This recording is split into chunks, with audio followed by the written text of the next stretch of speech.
Welcome to the Scrum Feed, where Paul Dalligan and I will pull apart the NRL. And Paul, 91,671 people were at State of Origin 2 last week. Schooner, you and I were three of them, and we saw a tale of two halves. We did. I enjoyed the first half, Professor, but then the second half, in the words of Borat, and not so much. Whereas, of course, in game one, I much preferred the second half, the way that the Blues stormed home. I did say to you, though, when we were sizably up, I did say I'm not comfortable yet, and I probably wouldn't have been even at 20-0 up, which we didn't get to, of course, and the rest is history. But I've said from day one on this program, I do not know of any country, team, organisation that has more pride in their jersey than Queensland. And they also had better players on the night. So you combine the passion for their state, their resilience, along with the superstars on show, and we were no match.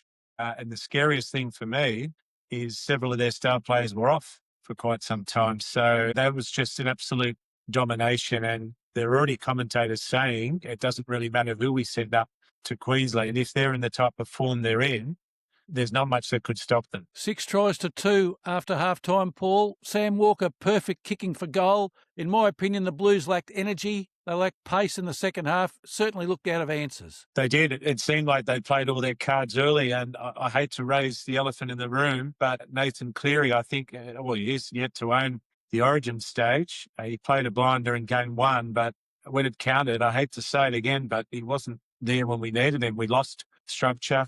Mitchell Moses wasn't the addition we were hoping for in terms of getting the team organised, being the running 5'8" that we needed. He had a terrible game, and it was a night to forget for New South Wales, but we can't forget it too soon because Wednesday week we're back in the Gladiator Arena. I was interested that one of the better players in Origin 1, Paul, couldn't get on the park for New South Wales. What was happening there? Yeah, well, Laurie Daly was damned if he did, damned if he didn't. It looked like a masterstroke early on, but I think that was more from good fortune with Mitchell Moses coming in. Ethan Strange, unfortunately for him, just wasn't able to do much in game two. So if that's who you're referring to, but some questionable decisions. There'll be, I'd say, 5 or 6 changes for game 3. 5 or 6 changes, that's a lot.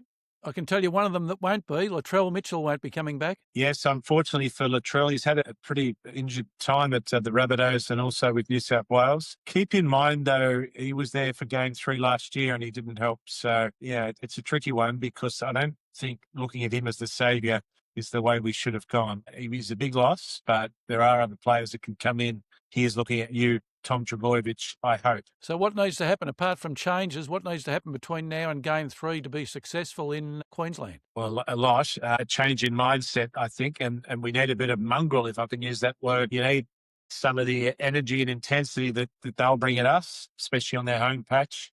I'm looking at Liam Martin for bringing a bit of aggro, and he's a man that's built for the Origin stage. I'm not sure. I did ask you on the night why he wasn't playing game 2.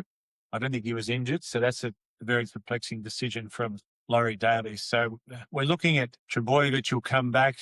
Reece Robson, as good as he is, I don't think he managed to get us around the park as he needed to. So probably Blake Brayley will come in, who was very good in game 1. And as I said, Liam Martin will be coming in as well. Okay, Paul, round 16, we also need to look at that.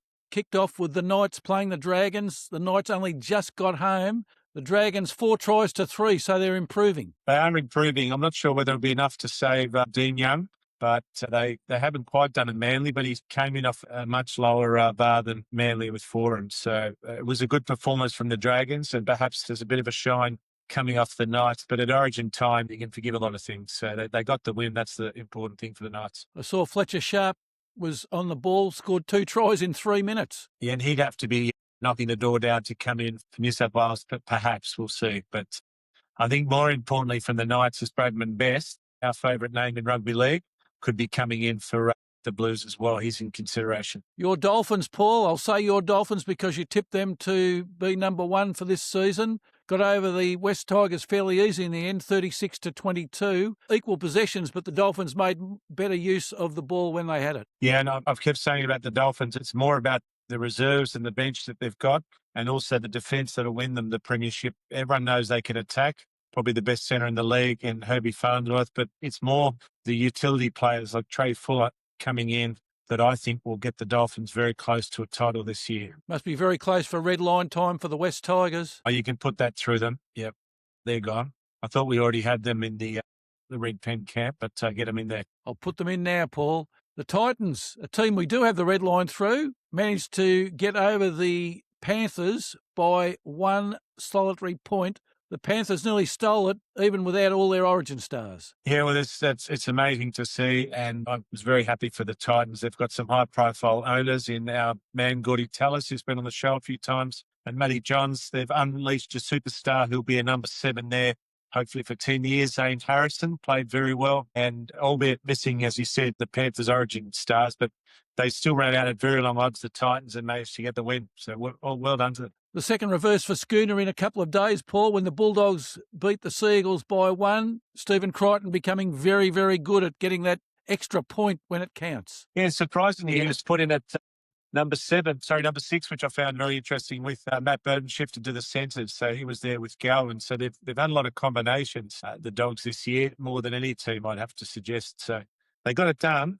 Whether it's a long-term solution, we will see. But it was a very important win for the Dogs. They've avoided your dreaded Red Pen, which I know you've got hovering there with menace. Yeah, the Manly coach will not be happy. They had the better of the possession, and also the completion rate favoured them as well. Yeah, so they're playing well. But at the same time, the Dogs just managed to ground it out. I think for the Dogs to succeed, they're going to need a lot more points than 13 to beat most teams. But you've got to give them credit for being hungry and desperate, but they're just holding on barely from that dreaded Red Pen Eels, Professor. Warriors 38, the Cowboys 20, Paul. Where was this Warriors form against the Sharks the week before? Yeah, well, the Sharks aren't a bad team. They didn't show it in the couple of games' time that you'll get to, but I think we focus on the positives, how exciting it is for New Zealand in rugby league. They're very close to being added as a second team or 20th team when the NRL expands for the new TV rights deal. The South Island, North Island will have the potential to rival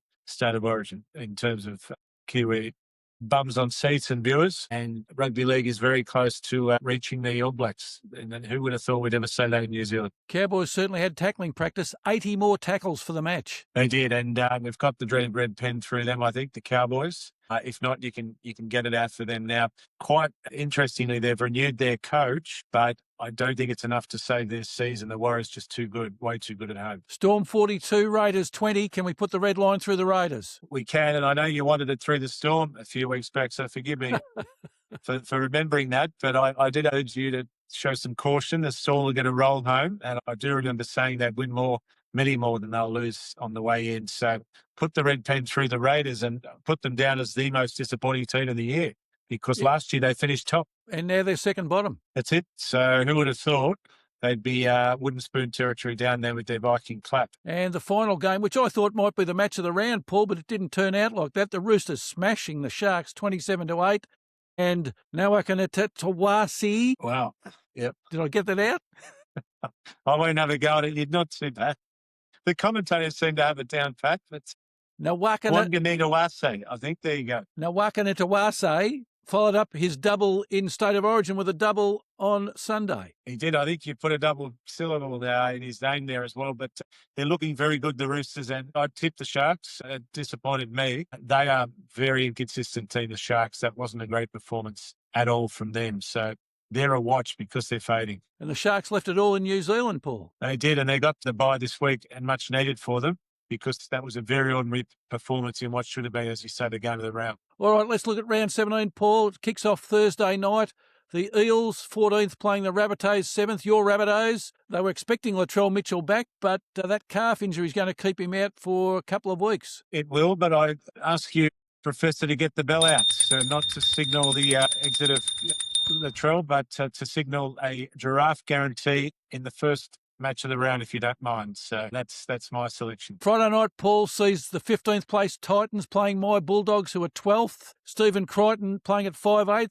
Burton again in the centres. Is that the new way of things down at Bulldog land? Yes, well, it's obviously a litmus test. The bookies can't split them. I think the Dogs will win this, but not with any great confidence. There's some momentum on the Gold Coast, but I just think that Bulldogs team has a bit too much class for the Titans. Crichton and Galvin's a pretty imposing 6 and 7, I tell you, on terms of physicality and skills. So between the two of them, I think they'll match up and get the win for the Dogs. The nightcap on Friday night, Paul. the 13th place Broncos, the very disappointing 13th place Broncos, playing the 4th place Roosters. Adam Reynolds, a big out for the Broncos. Earlier this year, the Roosters beat the Broncos 38-24. I can see a similar scoreline on Friday night. Yeah, I think the Broncos are gone. You could put a fork in the Broncos. They are gone. So if you haven't put the red pen through them yet, I think you can do it now because they won't win this match. And I think that's it for them. So I've got the Roosters winning this. They're rising, the Roosters. And the way they're playing, they could go all the way to the grand final. With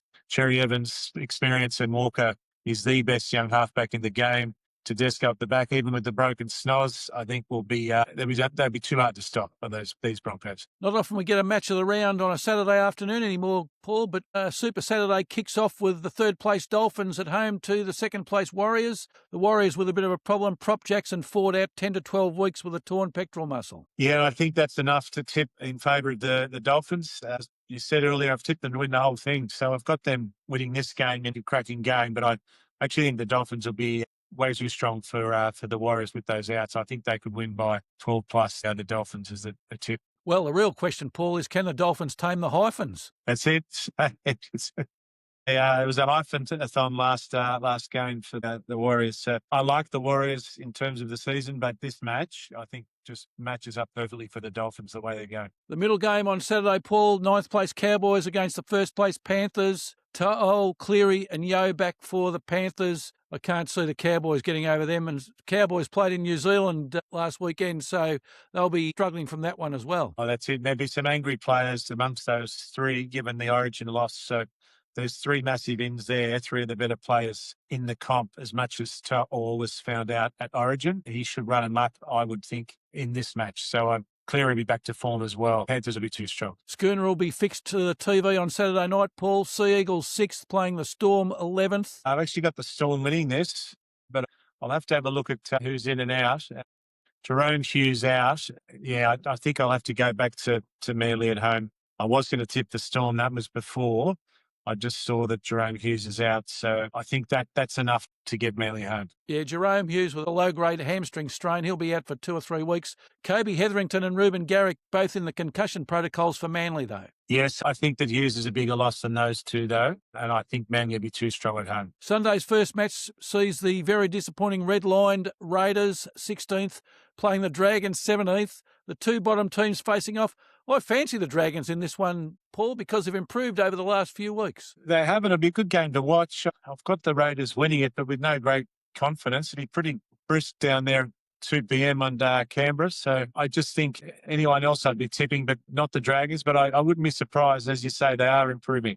But surely there's still some pride left in the Raiders. Final match of the round on Sunday afternoon. Paul sees the 5th place Knights playing the 10th place West Tigers. Only good news for West Tigers. Adam Dewey's back in the number 7 for the Wests. He is, but I just think, there's so much talent in that Knights team with Ponga at the back, Bradman Best back in the centres, Fletcher Sharp's playing well, as you said, Dylan Brown, a multi-million-dollar man, and I just think they'll be too strong, the Knights at home, in a very impressive season for them. All right, Paul, thanks for talking rugby league with us this week. That's all for the Scrum Feed until next week. Keep feeding that scrum, Professor. Responsible gambling is paramount. For support, contact the Gambling Help online at 1800 858 858 or visit gamblinghelponline.org.au.